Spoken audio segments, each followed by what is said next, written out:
하나님께서 우리에게 주신 말씀 누가복음 22장입니다. 누가복음 22장 31절부터 32절까지의 말씀입니다. 우리 짧은 말씀이니까 우리 한 목소리로 함께 합독하면 좋겠습니다. 우리 함께 읽겠습니다. 시몬아 시몬아 보라, 사탄이 너희를 밀 까부르듯 하려고 요구하였으나 그러나 내가 너를 위하여 내 믿음이 떨어지지 않기를 기도하였노니 너는 돌이킨 후에 내 형제를 굳게 하라. 아멘. 네, 오래전에 어느 한 성도님께서 교제하는 가운데 참 은혜가 되는 그런 간증을 해주셨던 적이 있습니다. 하시는 일마다 다 안 풀리고 또 몸도 아프고 거기다 이제 남편과 자녀들과의 관계까지 좋지가 않아서 정말 힘들었던 적이 있으셨다고 합니다. 내 편은 아무도 없는 것 같고 내 마음을 알아주는 사람이 하나도 없어서 정말 외롭고 또 낙심이 되었다고 합니다. 그런 상황 가운데 볼 일이 있어서 이제 버스를 타고 가던 중에 근처에 앉아있는 다른 승객의 벨소리가 울리는 것이었습니다. 그 벨소리는 찬양이었습니다. 누군가 널 위하여 누군가 기도하네.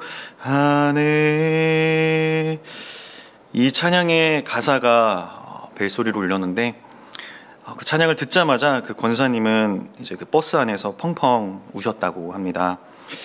아무도 내 마음을 몰라주지만 주님은 내 마음을 아시고 또 내 마음을 아시는 그 주님께서 나를 위해서 기도해주고 계신다는 그 사실이 깨달아지면서 그렇게 눈물을 흘리셨다고 합니다. 성경은 우리가 혼자가 아님을 또 우리를 위해 기도하고 계시는 분이 계심을 분명히 말씀하고 있습니다. 히브리서 7장 24절부터 25절까지 말씀입니다.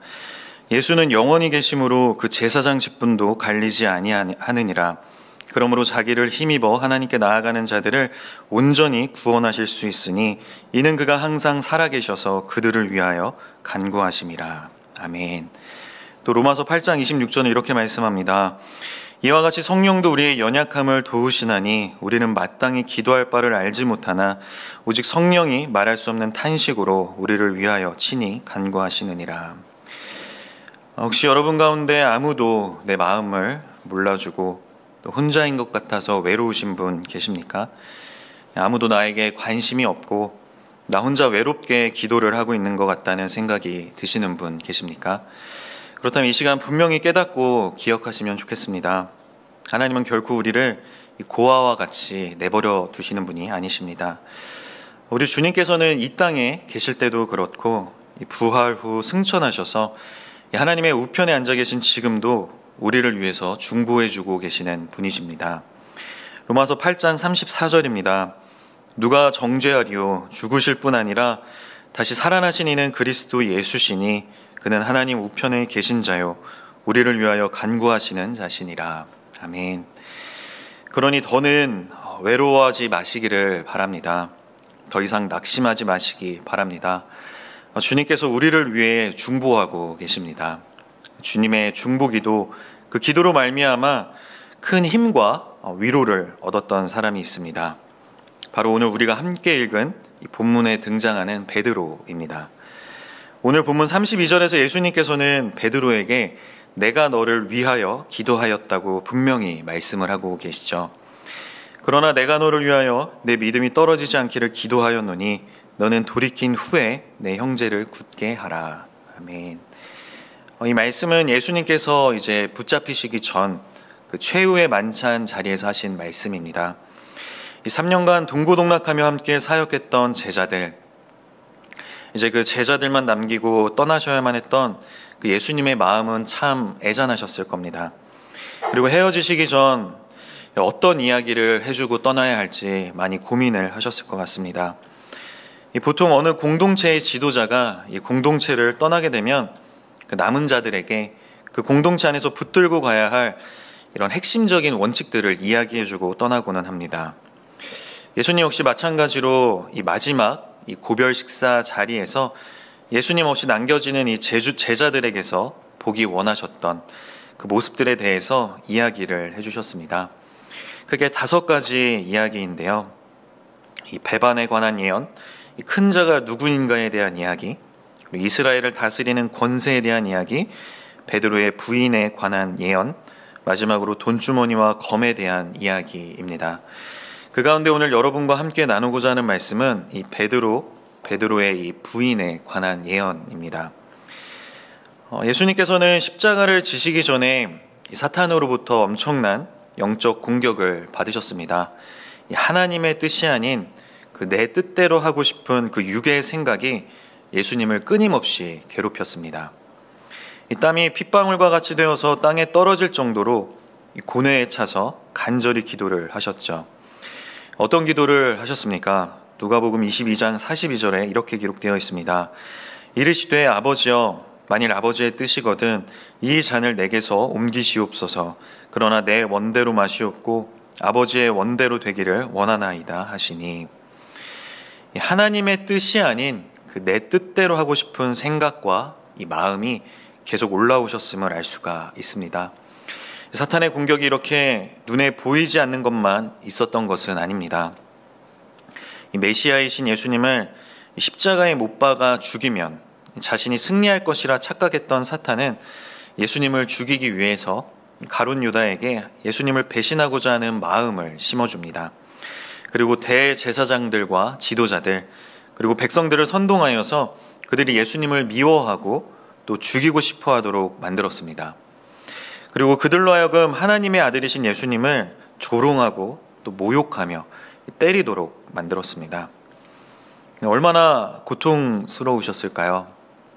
이런 상황들을 피하시고 싶은 그런 유혹을 뿌리치며 이 모든 고통을 감당하시는 것이 결코 쉽지 않으셨을 것입니다.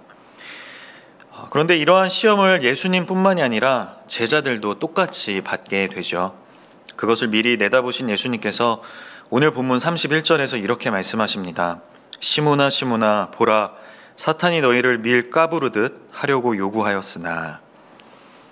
이 사탄이 예수님을 시험하고 또 공격했던 것처럼 베드로를 비롯한 이 제자들을 역시 이 밀가부르듯 하려고 한다는 것입니다. 자신의 소나기에 넣어 믿음을 계속 흔들고 이 믿음이 쭉정이같이 마르고 가벼워지면 훅 불어서 날려버리고자 하는 것이죠. 그런 사탄의 시험으로 인해 실족하고 또 괴로워할 그 베드로의 모습이 눈에 선하셨던 예수님은 시몬아 시몬아 하고 연민을 담아 부르십니다.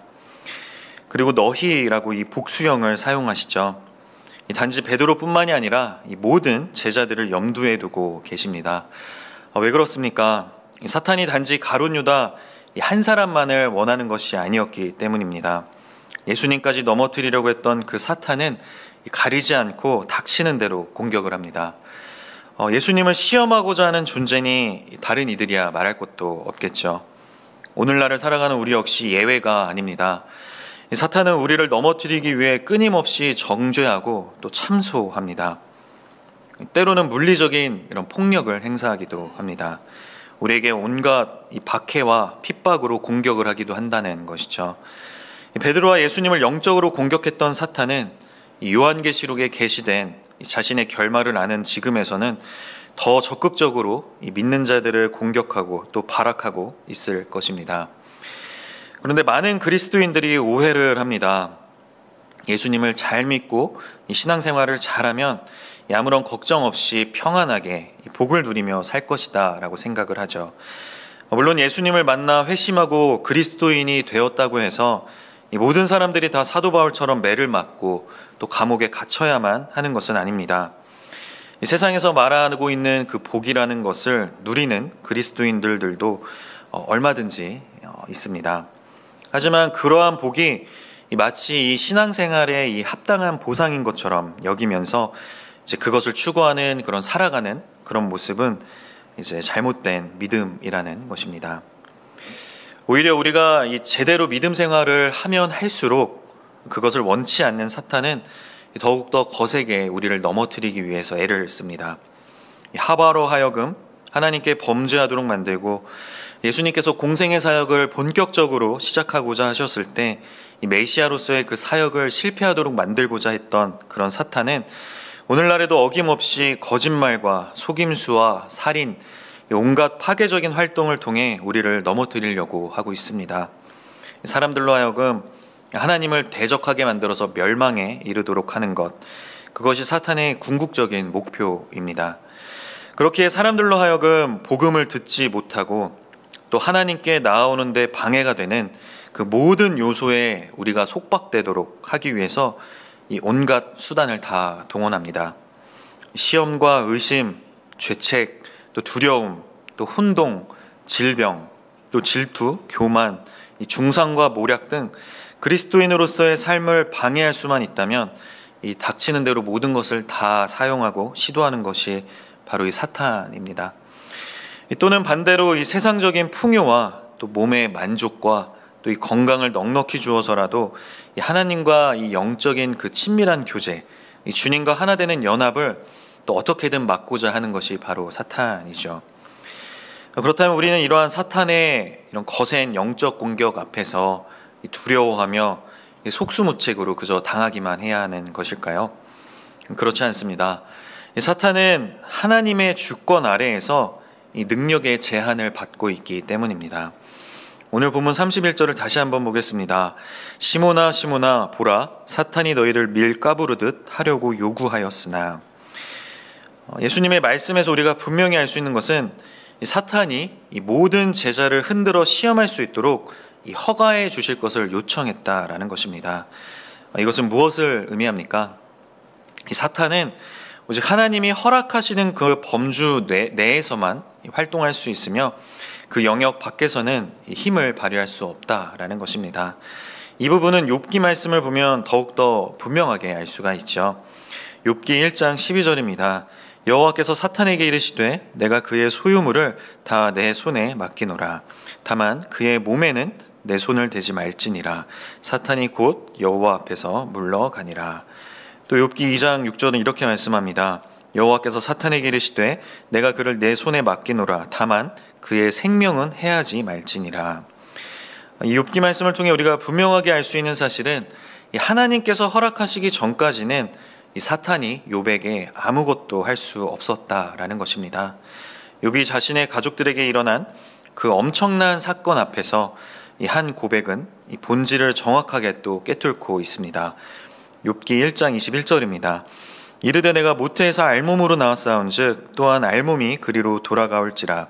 주시니도 여호와시오 거두시니도 여호와시오니 여호와의 이름이 찬송을 받으실지니이다 하고. 욥은 모든 것을 이 하나님의 주권에 돌렸습니다. 결국 사탄 역시 이 하나님의 손 안에 있다라는 것이죠. 하나님의 허락을 받고서야 이 욥의 몸에 해악을 가할 수가 있었고, 그렇게 할 때에도 하나님께서 정해주신 그 한계를 지켜야만 했습니다. 칼빈은 이렇게 결론을 내렸습니다. 따라서 사탄은 분명히 하나님의 권세 아래 있고 하나님의 지시와 다스리심을 받아 하나님을 섬길 수밖에 없다.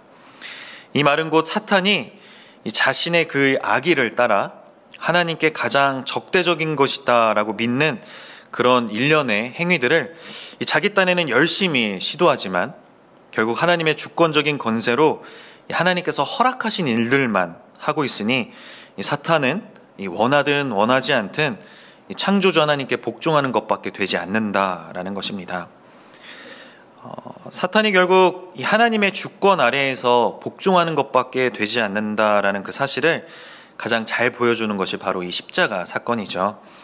사탄은 사람들을 부추기고 그 마음에 이 악한 생각을 심어주어서 예수님을 배신하고 십자가에 달려 죽으시게 했습니다.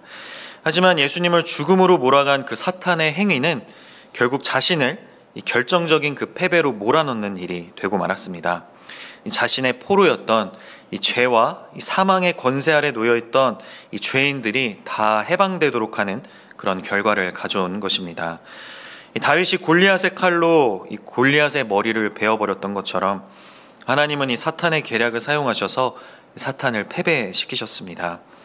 하나님의 지혜가 얼마나 크신지를 잘 보여주는 사건이죠. 이 일을 통해 우리는 하나님께서 우리를 해치려고 하는 그 사탄의 범죄를 사용하셔서 우리를 향하신 그 아버지의 선하신 뜻을 이루실 것임을 믿음으로 바라보고 나아갈 수가 있다라는 것입니다. 따라서 우리는 이 사탄을 두려워할 것이 아니라 오직 하나님만을 두려워해야 합니다. 스코틀랜드의 개혁주의 신학자인 사무엘 러더퍼드는 사탄이 그리스도의 전능의 쇠사슬에 묶여 있다라고 말하면서 다음과 같은 말을 덧붙였습니다. 그리스도는 귀신들의 모든 발걸음을 다 세고 계신다. 사탄은 성도를 시험할 수 있는 포괄적인 허가장을 갖고 있지 않다. 사탄은 욥에게 타격을 주기 위해 어떤 새로운 행위를 하려 하거나 베드로를 단 한 번 밀 까부르듯이 까부르려 하거나 심지어 한 마리 돼지나 돼지의 뻣뻣한 털 하나에 손을 대려 할 때에는 그때마다 새롭게 허락을 받아야 한다. 어떻습니까, 여러분? 그리스도의 그 전능의 쇠사슬에 묶여있는 이 사탄을 두려워할 이유가 전혀 없지 않습니까? 그런데 우리가 두려워하지 않을 뿐만 아니라 오히려 강하고 담대하게 그 사탄과 대적하며 나아갈 수 있는 그 이유가 또 있습니다. 오늘 본문 32절입니다. 그러나 내가 너를 위하여 내 믿음이 떨어지지 않기를 기도하였노니 너는 돌이킨 후에 내 형제를 굳게 하라. 이 욥은 혼자서 이 사탄의 시험을 감당하였지만 이 베드로는 이런 일을 혼자서 감당했던 것이 아닙니다. 예수님께서 베드로 편에 서주셨고 또 베드로의 믿음을 위해 중보 기도를 해주셨습니다. 예수님께서 자기를 위해 기도해 주셨다라는 것이 베드로에게 얼마나 큰 힘과 또 위로가 되었을까요? 하지만 이러한 예수님의 중보기도 사역은 단지 우리에게 힘과 위로를 주는 그런 수준에 머물지 않습니다. 이사야 53장 12절입니다. 그러므로 내가 그에게 존귀한 자와 함께 몫을 받게 하며 강한 자와 함께 탈취한 것을 나누게 하리니 이는 그가 자기 영혼을 버려 사망에 이르게 하며 범죄자 중 하나로 헤아림을 받았음이니라. 그러나 그가 많은 사람의 죄를 담당하며 범죄자를 위하여 기도하였느니라. 아멘. 이 고난받는 종에 대한 이 약속의 말씀인 이 말씀을 통해 예수님의 중보 기도가 이 속죄 사역의 핵심이라는 것을 우리는 알 수가 있습니다. 이 중보 기도를 하다라고 이렇게 번역된 히브리어 원어를 보면 누군가를 위해서 개입하다 또는 누군가를 위해 호소하다라는 그런 의미를 갖고 있습니다. 즉 고난받는 여호와의 종은 하나님과 범죄자인 우리 사이에 개입하셔서 하나님께서 우리를 받아주셔야만 하는 이유에 대해서 호소하신다라는 것입니다. 즉 내가 이 범죄자들을 위해 모든 죄를 다 짊어지고 고난받아 죽음으로써 그들을 속량하였으니 이들을 받아주시옵소서. 우리 주님께서 하나님께 이렇게 중보 기도를 하고 계신다라는 것입니다. 이사야의 예언대로 이 땅에 육신을 입고 오신 예수님께서는 오늘 우리가 함께 읽은 이 본문 말씀에서 볼 수 있듯이 제자들을 위해서 또 자기 백성을 위해 중보 기도를 하셨습니다. 주님께서 어떻게 중보 기도를 하셨는지 요한복음 17장 이 전체에 잘 기록이 되어 있습니다. 특별히 오늘 본문에서는 베드로에게 직접 내 믿음이 떨어지지 않도록 기도했다라고 말씀을 하십니다. 이것은 베드로에게 믿음이 떨어지는 일이 생길 것임을 예수님께서 미리 알고 계셨음을 의미합니다. 누가복음 22장 34절입니다. 이르시되 베드로야 내가 네게 말하노니 오늘 닭 울기 전에 네가 3번 나를 모른다고 부인하리라 하시니라. 이 주님께서는 베드로가 이 죽음의 두려움 앞에서 배신하고 부인할 것을 알고 계셨습니다. 그리고 실제로 베드로는 예수님을 부인하고 또 저주하기까지 하죠. 하지만 예수님은 베드로가 돌이킨 이유에 대해서 이 말씀을 하십니다. 비록 베드로에게 일시적인 그런 실패가 있을지라도 결국은 회복함으로써 예수님의 이 중보 기도가 궁극적으로 승리할 것임을 보여주고 있습니다. 실망스럽고 부끄러운 모습 이후에도 우리 주님은 우리를 외면하시거나 버리지 않으시고 이 회복의 역사를 허락하십니다. 결국 이후에 회복된 베드로의 믿음은 베드로 자신이 이 성취한 일이 아니라 이 베드로를 위한 예수님의 그 기도에 대한 응답으로 이 성령님께서 역사하신 결과였습니다. 그런데 예수님께서 베드로에게 네 믿음이 떨어지지 않도록 기도했다고 하시자 이 베드로가 어떤 반응을 보였습니까? 33절입니다. 그가 말하되 주여 내가 주와 함께 오게도 죽는 데에도 가기를 각오하였나이다. 결코 그렇게 믿음이 떨어지는 일도 또한 돌이킬 만한 일도 없을 것이다. 이렇게 자신 있게 이야기를 하죠. 결국 자신의 의라고 할 수 있는 이 충성심과 용기로 이 예수님께서 틀리셨음을 입증하고자 했던 이 베드로는 완전히 실패를 하고 맙니다. 예수님이 말씀하신 그대로 닭이 울기 전 예수님을 3번이나 부인합니다. 이것이 우리 인간의 실존입니다. 내 힘으로, 내 능력과 의지와 노력으로 얼마든지 해볼 수 있다라면서 자신 있어 하지만 우리를 기다리는 것은 이 처절한 실패와 이 수치심 뿐이라는 겁니다. 하지만 예수님의 중보기도에는 힘과 또 능력이 있습니다. 베드로는 그런 비겁한 행동에도 불구하고 믿음을 완전히 잃어버리지는 않을 것이고, 이 베드로의 돌이킴은 단지 있을 수도 있고 없을 수도 있는 그런 불확실한 일이 아니라 반드시 일어날 일이 되는 것입니다. 그렇게 돌이킨 베드로는 이 초대교회를 이끌어가는 영적 지도자가 되었습니다. 우리도 베드로처럼 얼마든지 우리를 밀 까부르듯 시험하는 그 사탄의 영적 공격 앞에서 믿음이 떨어지고 또 주님을 배신할 수 있습니다.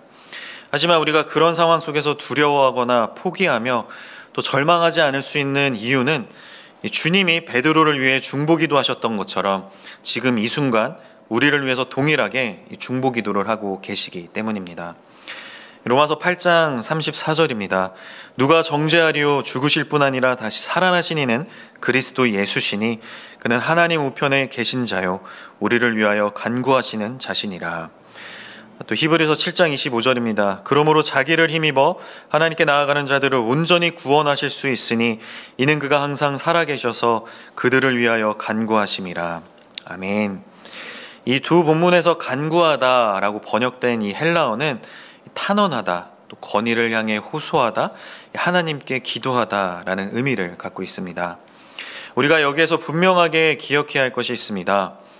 하나님 우편에 계신 예수 그리스도의 그 중보 기도는 우리가 죄를 지을 때마다 그 죄를 사하여 주시기 위해서 그때그때 기도를 드려주시는 그런 기도가 아니라는 것입니다. 우리가 죄를 지을 때마다 주님께서 또 죄를 지었네. 이게 도대체 몇 번째지? 다시 또 중보 기도를 해줘야겠구나 라면서 이렇게 기도를 하시는 것이 아니라는 것입니다. 우리 주님께서는 우리의 모든 죄, 또 앞으로도 지을 수밖에 없는 그 죄를 이미 다 씻어주사 정결하게 하셨습니다. 그리고 그렇게 완성된 이 대속의 사역을 토대로 드리시는 것이 바로 우리 주님의 중보기도라는 것입니다. 따라서 우리는 예수님의 그 중보자로서의 사역, 또 중보기도로 말미암아 참된 자유를 누릴 수가 있다라는 것입니다. 이 아론 가문의 제사장은 대대로 끊임없이 바뀌어야만 했습니다. 마찬가지로 이 땅에서 우리를 위해 기도하는 그 모든 사람도 결국은 다 죽습니다. 하지만 예수님은 영원히 계신 분이시죠. 이 제사장 직분이 다른 이로 교체될 일 없이 항상 살아계셔서 우리를 위하여 간구하십니다.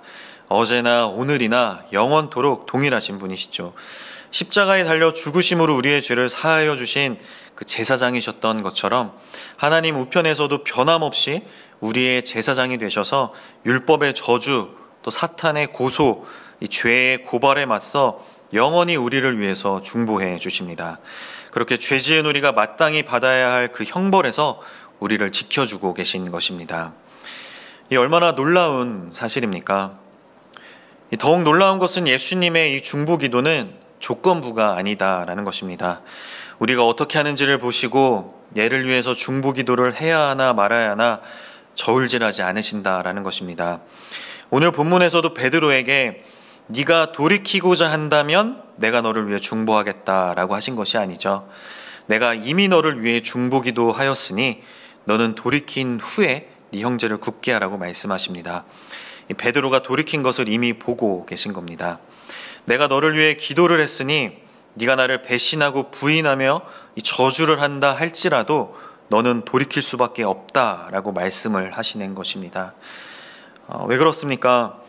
예수님께서 하나님과 베드로 사이에서 이 베드로를 위해 중보하며 간구하시니 그 누구도 베드로를 정죄할 수가 없기 때문입니다. 예수님의 중보기도는 하나님께서 택하신 자들의 그 완벽한 구원을 이루어 주십니다. 그 누구도 또 그 무엇도 예수 그리스도의 그 사랑에서 우리를 끊어낼 수가 없는 것입니다. 예수님은 베드로를 시몬아 시몬아 애잔하게 부르시며 분명하게 너를 위해 기도하였다라고 말씀을 하셨습니다. 내가 여러 명을 위해서 기도하는데 그 중에 네 이름도 있었다, 이게 아니라 내가 너를 위하여 기도하였다라는 것입니다. 베드로를 위해 우리 주님께서 기도하실 때 주님의 그 생각과 그 마음은 오직 베드로 그 한 사람을 향하고 있었다는 것입니다. 누가복음 10장 20절입니다. 그러나 귀신들이 너희에게 항복하는 것으로 기뻐하지 말고 너희 이름이 하늘에 기록된 것으로 기뻐하라 하시니라. 성경은 우리의 이름이 하늘에 기록되어 있다라고 말씀합니다. 우리 각자의 이름이 하나하나 기록된 것이죠. 그것이 무엇을 의미합니까? 우리 한 사람 한 사람이 특별하고 그 존재 자체로 너무나 귀하다는 것입니다. 이처럼 하나님께서는 우리의 중보자 되시는 그 예수 그리스도를 힘입어 나아가는 우리 모든 사람을 한 사람 한 사람 그 이름을 기록한 것처럼 특별하게 인격적으로 대해 주십니다. 또한 베드로를 위해 그렇게 기도하셨던 주님은 오늘날 우리 한 사람 한 사람을 마음에 품으시고 우리를 위해 사랑으로 중보기도 하신다는 것입니다. 주님께서 나를 위해 기도하실 때 주님의 그 생각과 마음은 오직 나만을 향하고 있다는 것, 정말 놀랍지 않습니까? 너무나 감사한 일이죠. 우리가 주님의 원수였을 때 우리를 위해 자기 목숨을 버리신 예수 그리스도보다 더 우리를 사랑한 분을 발견할 수 있겠습니까? 우리가 베드로처럼 나의 의로 할 수 있을 거라 장담했던 일에서 완전히 실패하여 낙심하고 또 믿음이 꺾여 버린다 할지라도 우리가 주저앉아 있지 않고 일어서기 위해서는 지금까지 말씀드린 이 두 가지를 기억해야 합니다.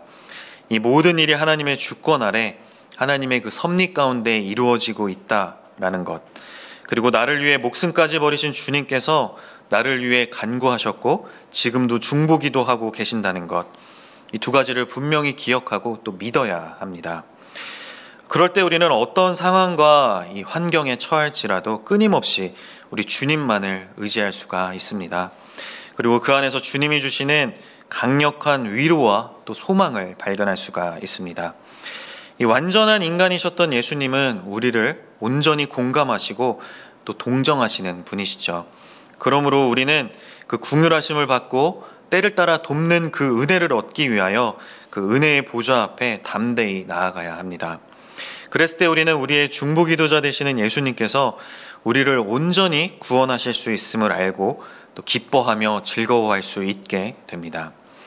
예수님께서 우리를 위하여 중보기도를 하고 계시는 한 우리는 우리의 원수인 사탄과 싸워 능히 승리할 줄로 믿습니다. 그렇게 예수님의 중보기도를 통해 베드로는 비록 예수님을 부인하고 배신하여서 밑바닥까지 갔지만 결국에는 돌이킬 수가 있었습니다. 베드로의 부인과 돌이킴은 우리에게 많은 것들을 생각하게 합니다. 예수님의 수제자였던 베드로의 이 처절한 실패를 통해 우리 모두는 우리 역시 언제든지 실패할 수 있다는 그 사실을 기억하게 되죠. 그런즉 선줄로 생각하는 자는 넘어질까 조심해야 합니다. 늘 겸손해야 한다는 것이죠. 하지만 우리가 이러한 필연적인 실패를 두려워하고 또 실패 앞에서 낙심하고 있지만 않을 수 있는 것은 예수님께서 그 베드로의 실패 이전부터 베드로의 회복을 위한 토대를 마련하시는 분이시기 때문입니다. 베드로처럼 우리가 돌이켜 주님께로 나아갈 때 하나님은 우리를 긍휼하게 여겨 주십니다. 그 위대한 사랑으로 용서하시고 또 회복시켜 주십니다. 그 일들을 다 경험한 베드로는 이제 다른 이들의 믿음을 굳세게 하는 일들을 감당하게 됩니다. 오늘 본문 32절을 다시 한번 보겠습니다. 그러나 내가 너를 위하여 내 믿음이 떨어지지 않기를 기도하였노니 너는 돌이킨 후에 내 형제를 굳게 하라. 궁극적으로 우리 예수님께서 베드로를 위해 기도하시고 돌이키게 하신 이유, 이 일련의 사건들을 통하여 또 깨닫고 배우게 된 이 베드로가 해야만 하는 일은 형제를 굳게 하는 일임을 알 수 있습니다. 이 굳게 하다로 번역된 이 원어가 다른 곳에서는 어떻게 번역되었는지 살펴보니 견고하게 세우다, 또 강하게 하다로 번역이 되기도 했습니다. 결국 형제를 견고하게 세운다는 것, 그것은 주님의 몸된 교회, 이 공동체를 견고하게 세우고 강하게 만드는 것을 의미하죠. 실제로 베드로는 초대교회의 지도자가 되어 형제들의 믿음을 굳게 하고 교회 공동체를 견고하고 강하게 세우는 데 귀하게 쓰임을 받았습니다. 베드로가 예수님을 부인한 후 예수님께서 베드로에게 이 베푸신 완전한 용서와 회복이 이 주님의 양을 먹이고 돌보라는 그 새로운 사명을 통해서 구현된 것이죠. 이 베드로의 배신과 돌이킴, 또 주님의 용서와 회복은 이 함께 신앙생활을 하는 형제들에게 큰 은혜와 도전을 주는 이야기였을 것입니다. 이 베드로의 간증이 다른 형제들에게 위로가 되고 이 모진 핍박과 고난을 이겨나갈 힘이 되었을 것입니다. 베드로는 자신의 경험을 통해 믿음이 연약해진 그 형제들을 다시 일으키고 또 굳세게 세워나갔을 것입니다. 이 간증에는 큰 힘이 있기 때문이죠. 우리는 새벽에 계속 이 사도행전을 보고 있죠. 사도 바울 역시 이 공회에서 재판을 받으며 수많은 사람들 앞에서 이 발언을 할 기회만 있으면 이 자신의 간증을 통해서 복음을 전했습니다. 자신의 성장 배경과 어떤 환경에서 자라고 또 교육을 받았는지 이야기하고 또 얼마나 잘못된 열심을 갖고 살았는지 고백을 합니다. 그러던 중 그리스도인들을 잡아 죽이기 위해 나섰던 그 다메섹 도성에서 주님을 만나 회심을 하게 되었고 자신이 만난 그 예수님을 전하다가 이 자리까지 오게 되었다라고 이야기를 합니다. 이와 같은 간증, 내가 만난 주님의 이야기는 큰 울림이 있습니다. 그렇게 사도 바울이 선교 여행을 하며 이 복음의 씨앗을 뿌린 곳에서 그 간증을 통해 이 놀라운 열매들이 또 맺혀나게 된 것이죠. 결국 우리가 이 베드로의 모습, 또 사도 바울의 이 삶을 통해 분명하게 알 수 있는 것은 무엇입니까? 이 모든 것이 다 하나님의 주권 아래 있으며 모든 일들이 다 합력하여 결국은 선을 이루어 간다라는 것입니다. 이 베드로는 자신이 주님을 배신하고 또 부인하며 이 저주했던 그 시간들을 생각할 때마다 얼마나 괴로웠을까요? 이 닭 울음소리를 들을 때마다 경기를 일으켰을 것입니다. 사도 바울은 어떻습니까? 자신이 그릇된 열심을 갖고 잡아 죽였던 그 그리스도인들의 얼굴이 떠오를 때마다 얼마나 고통스럽고 또 죄책감이 들었을까요? 우리가 생각할 때에는 정말 지워버리고 싶은 기억, 또 과거로 돌아가서 되돌려놓고 싶은 일들이지만 하나님께서는 그 시간들을 허락하신 그 분명한 이유가 있다는 것입니다. 궁극적으로 그 일들을 통해 하나님께서 이루어 가신 일은 하나님의 교회를 더욱 견고하게 세워나가고 주님의 몸된 교회라는 이 공동체를 굳세게 만들어 가신 것입니다. 그렇다면 오늘날 우리 그리스도인들이 이 공동체를 더욱 견고하게 세워나가고 함께 신앙생활을 하는 형제 자매들을 굳세게 하려면 어떻게 해야 할까요? 요즘 한창 순장님들을 대상으로 1:1 제자 양육이 진행 중에 있습니다. 하루는 준비한 내용들을 다 나누고 질의응답 시간을 갖는데 한 순장님께서 이런 질문을 하셨습니다.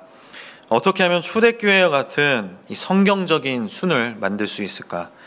이 순원들과 함께 그런 아름다운 공동체를 만들고 싶은데 이 순장으로서 어떻게 해야 할지 고민이다 라고 말씀을 하셨습니다. 정말 귀한 마음이죠. 이 좋은 질문을 해주셔서 이 다른 순장님들과 함께 이 내용으로 같이 고민하며 이 토론하는 그런 시간을 가졌던 적이 있습니다. 과연 초대교회와 같은 성경적이고 또 아름다운 그런 공동체를 어떻게 만들어갈 수 있을까요? 이 베드로의 모습을 통해 여러분과 오늘 3가지 정도를 나눠보고자 합니다. 첫 번째로는 다른 사람의 잘못을 정죄하지 않아야 합니다. 주님께서는 베드로가 부인할 것을 아셨습니다. 베드로가 자신은 감옥에서도 또 죽는 자리에서도 주님과 함께 할 수 있다고 호기롭게 외쳤지만 주님은 베드로가 닭이 울기 전에 3번 부인할 것임을 알고 계셨습니다. 하지만 그렇다고 해서 베드로를 책망하시거나 베드로에게 실망하지 않으셨습니다. 십자가에 달려 죽으셨다가 부활하신 이후에 베드로를 만나셨을 때에도 베드로를 결코 정죄하지 않으셨습니다. 그때 왜 그랬냐고 묻지도 않으시고 그저 밥을 먹이시죠. 성경 어디에서도 주님께서 그리고 다른 제자들이나 성도들이 베드로를 비난하고 정죄하는 모습을 본 적이 없습니다. 사도 바울 역시 마찬가지입니다. 그렇게 그리스도인들을 잡아서 감옥에 가두고 심지어 죽이기까지 했던 그 사람이지만 주님을 만나고 회심한 이후 교회 공동체로 들어올 때 그 누구도 사도 바울을 비난하거나 정죄하지 않았습니다. 물론 초반에 이 사도 바울의 회심이 진짜인지 혹시 교회 내부로 들어와서 자신들을 잡아 죽이지 않을까 두려워한 그런 기록은 있지만 사도 바울에게 그때 왜 그랬냐고, 어쩜 이렇게 뻔뻔하게 교회로 들어오려고 하냐고, 당신이 죽인 그 스데반 집사의 피가 아직 마르지도 않았다고 이야기하며 사도 바울을 비난하고 정죄한 기록은 없습니다. 만약 당시 교회 공동체의 분위기가 다른 사람의 실수를 용납하지 않고 손가락질하며 정죄하는 그런 분위기였다면 과연 베드로와 사도 바울이 교회 안에서 온전히 사역을 감당할 수 있었을까요? 아마 베드로는 형제를 굳게 하라는 그 예수님의 그 사명을 온전히 감당할 수 없었을 것이고, 사도 바울 역시 선교 여행은 물론이고 이 신약 성경의 상당 부분을 차지하는 그 서신서들을 결코 쓰지 못했을 것입니다. 우리 주님은 나 역시 언제든 넘어질 수 있고 나 역시 상대방보다 더하면 더했지 결코 덜하지 않다라는 것을 늘 기억하도록 하셨습니다. 마태복음 7장 3절입니다. 어찌하여 형제의 눈 속에 있는 티는 보고 내 눈 속에 있는 들보는 깨닫지 못하느냐. 또한 야고보는 우리에게 함부로 형제를 판단하거나 정죄하지 말라고 분명히 말씀합니다. 야고보서 4장 11절입니다. 형제들아 서로 비방하지 말라. 형제를 비방하는 자나 형제를 판단하는 자는 곧 율법을 비방하고 율법을 판단하는 것이라. 내가 만일 율법을 판단하면 율법의 준행자가 아니요 재판관이로다. 이처럼 초대교회는 나도 얼마든지 베드로가 될 수 있고 이 가룟 유다가 될 수 있다는 생각을 갖고 다른 형제들을 정죄하지 않았습니다. 형제의 실수를 이해하고 나 역시 그럴 수 있다는 생각, 나도 언제든지 베드로처럼 배신하고 사도 바울처럼 잘못된 열심을 낼 수 있다는 그 사실을 알고 있었기에 자연스럽게 비난하거나 정죄하지 않는 그런 공동체의 분위기가 형성될 수 있었던 것입니다. 그러니 누구든지 자신의 잘못을 인정하고 고백함으로써 이 회개의 자리로 나아갈 수가 있었던 것이죠. 이 한국 교회사를 보면 우리 한국 교회에 놀라운 부흥이 임하기 직전 이런 초대교회와 같은 모습이 있었음을 알 수가 있습니다.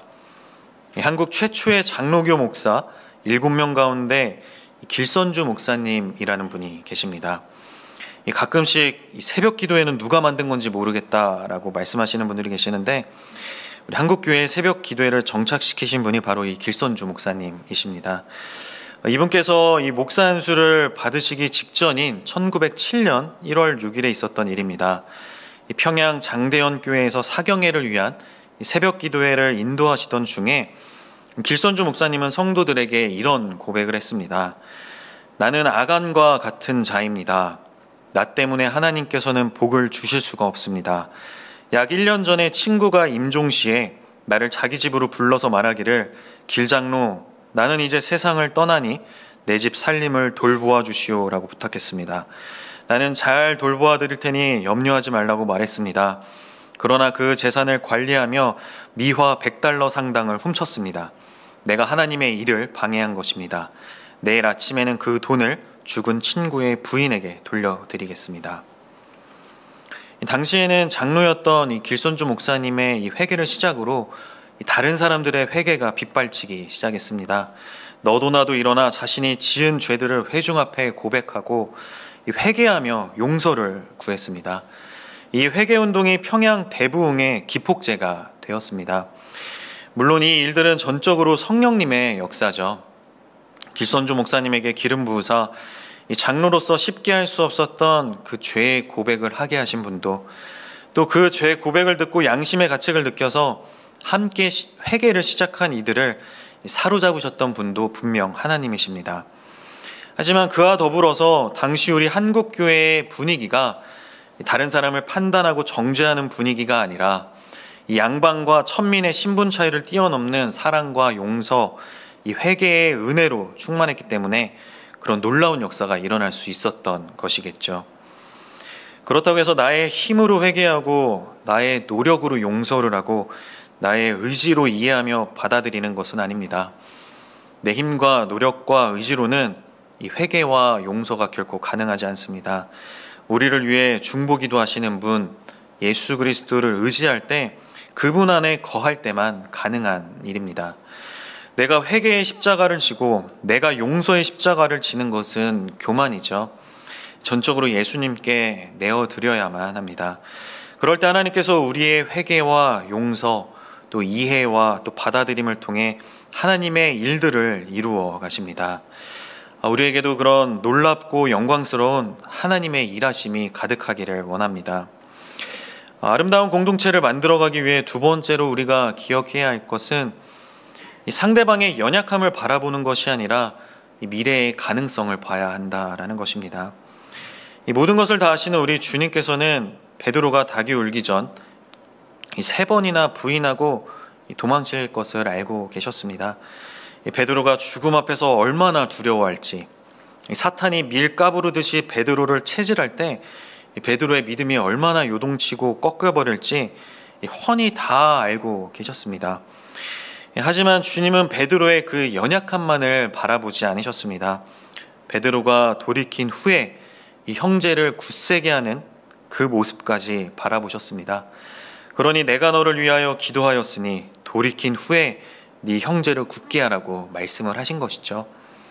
우리에게도 이런 자세가 필요합니다. 상대방의 그 연약한 부분, 이 미성숙한 부분이 보인다 할지라도 그것만 집중하여 바라볼 것이 아니라 그 너머에 있는 하나님의 형상을 보고 하나님께서 그 사람을 통해 하실 그 놀라운 일들, 그 가능성을 봐야 한다는 것입니다.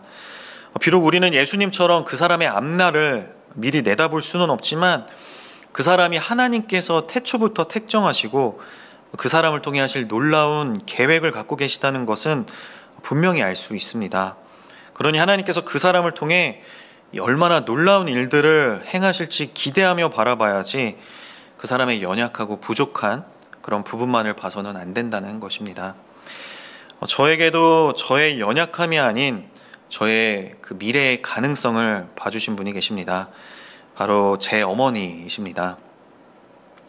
지금은 이렇게 목사가 되어서 멀쩡한 모습이지만 어린 시절 저는 정말 망나니였습니다. 이 자리에 계신 분들이 정말 상상하실 수 없는 그런 구제불능이었습니다.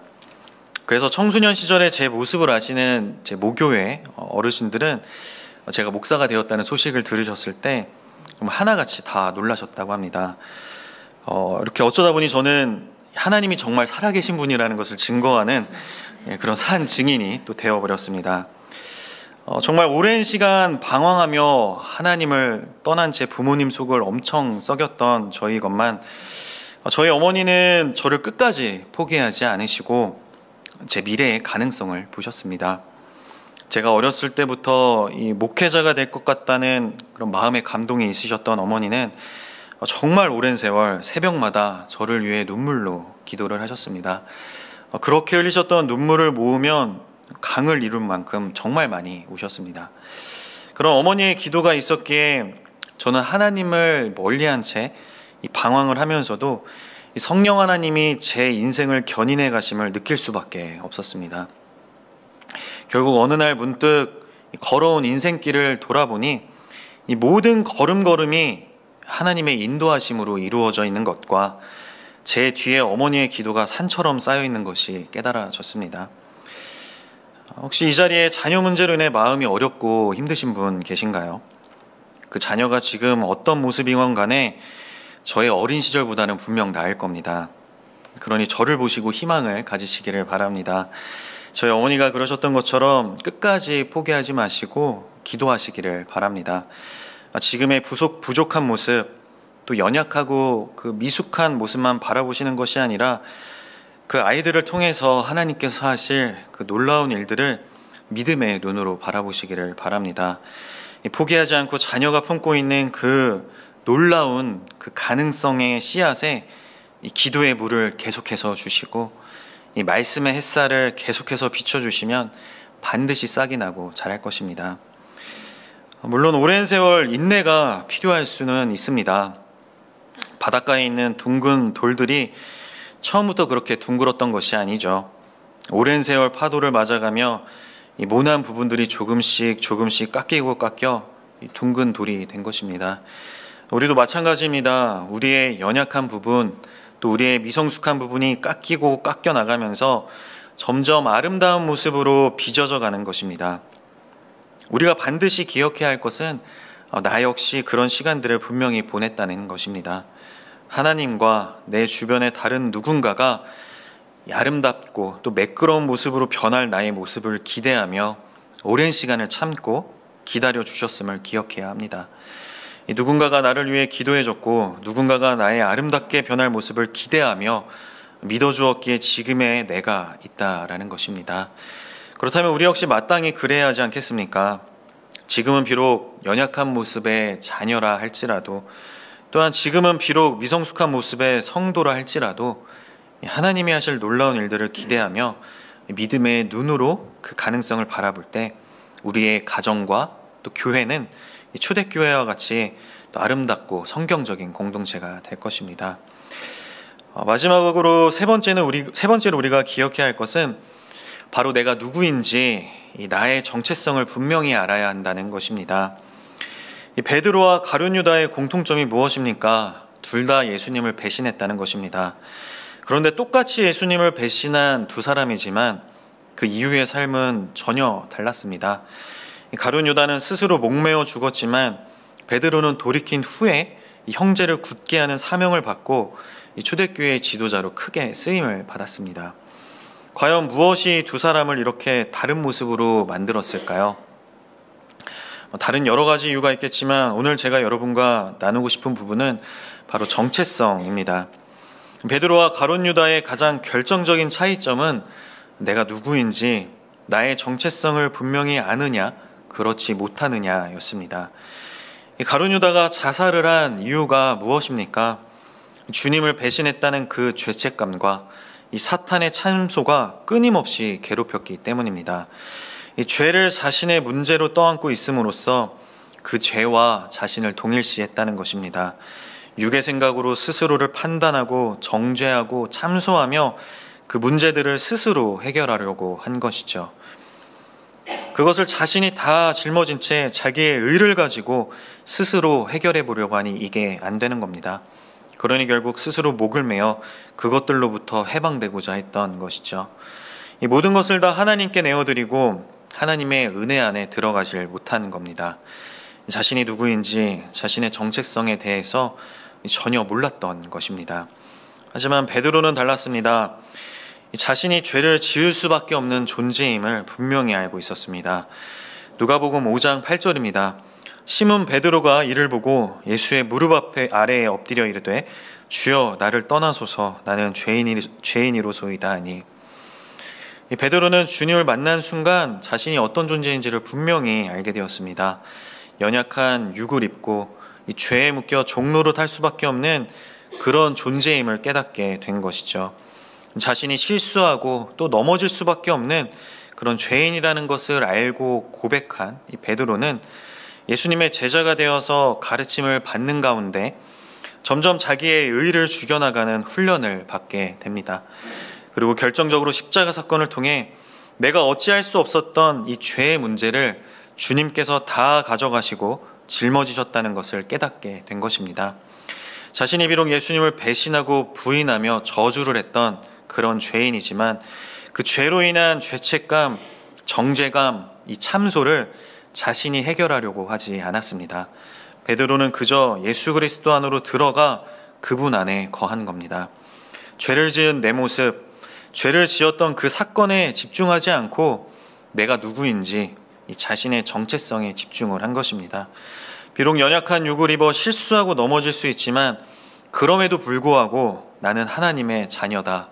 새로운 피조물이고 하나님의 영으로 통치를 받는 영적 존재다. 오직 은혜로 어떠한 죄를 지었음에도 불구하고 예수 그리스도 안으로 들어가 죄사함을 받고 자유를 누릴 수 있는 존재다. 그것을 분명히 알고 있었기에 돌이킨 후 이 형제를 굳게 하는 그 사역을 감당할 수 있었던 것입니다. 베드로는 다른 사람들이 주님을 부인하고 저주했던 나를 어떻게 생각할까? 나를 손가락질하며 비난하지는 않을까? 과연 다른 제자들과 교회 공동체에서 나를 용서하고 받아들여 줄까? 이런 걱정과 두려움, 다른 사람들의 시선으로부터 자유함을 누리게 된 것입니다. 자신이 누구인지 분명한 정체성을 갖고 있었기에 베드로는 자신의 배신을 고백하고 회개하며 용서를 구하고 돌이킬 수가 있었습니다.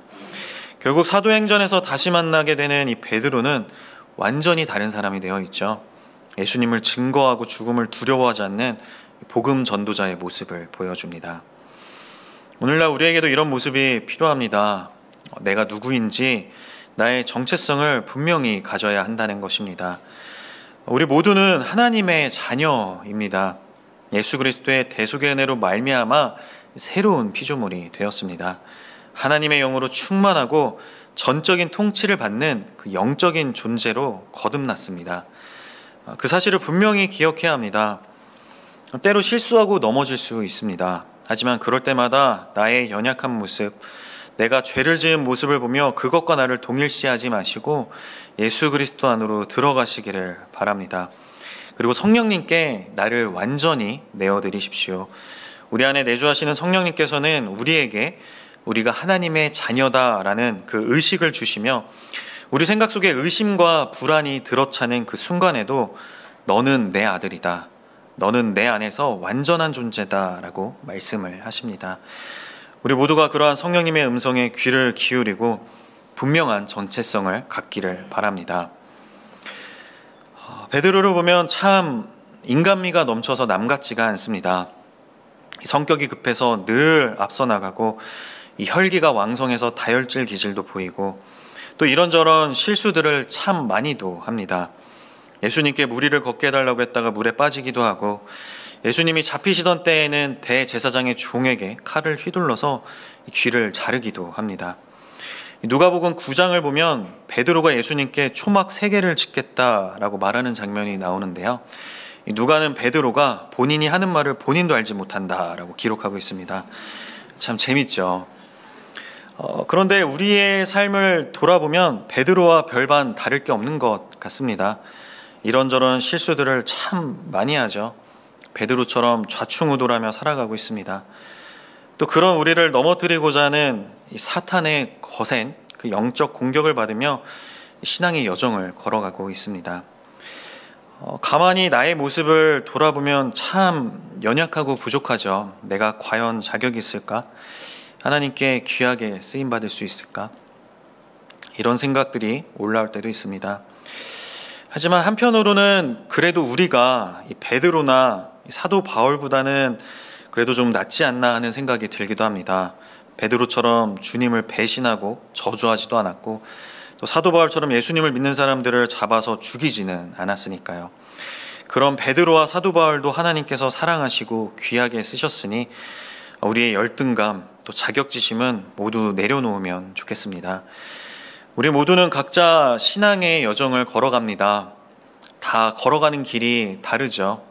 자라온 환경이나 처한 상황이 모두 다 다르니까요. 어떤 분은 경사가 가파른 길을 걸어가실 테고 또 반대로 경사가 완만한 길을 걸어가는 분도 계실 겁니다. 평탄한 길을 걸어가는 분도 있는 반면 이렇게 울퉁불퉁한 길을 걸어가는 분도 계시죠. 똑같은 길을 걸어가는 사람은 없을 겁니다. 그런데 우리가 걸어가는 이 믿음의 길이 다 제각각이라고 할지라도 한 가지 공통점이 있습니다. 그 길을 우리 혼자서 걸어가는 것이 아니라는 겁니다. 우리 주님께서 함께 하시며 우리가 그 길을 잘 걸어갈 수 있도록 우리 한 사람 한 사람을 마음에 품고 기도해주고 계십니다. 우리 주님께서 기도해주고 계시는데 무엇이 두렵고 걱정이 되겠습니까? 주님이 함께 하시며 인도하시는데 그 길이 우리를 멸망으로 인도하는 길이겠습니까? 경사가 조금 가파르더라도 길이 조금 울퉁불퉁하더라도 우리를 위해 간구하시며 함께 하시는 주님과 힘차게 걸어가시기를 바랍니다. 로마서 8장 26절입니다. 이와 같이 성령도 우리의 연약함을 도우시나니 우리는 마땅히 기도할 바를 알지 못하나 오직 성령이 말할 수 없는 탄식으로 우리를 위하여 친히 간구하시느니라. 아멘. 우리는 결코 혼자가 아닙니다. 누군가 나를 위하여 기도하고 있습니다. 그 사실을 꼭 기억하시고 늘 주님의 은혜와 평강을 누리시기를 주님의 이름으로 축복합니다. 아멘.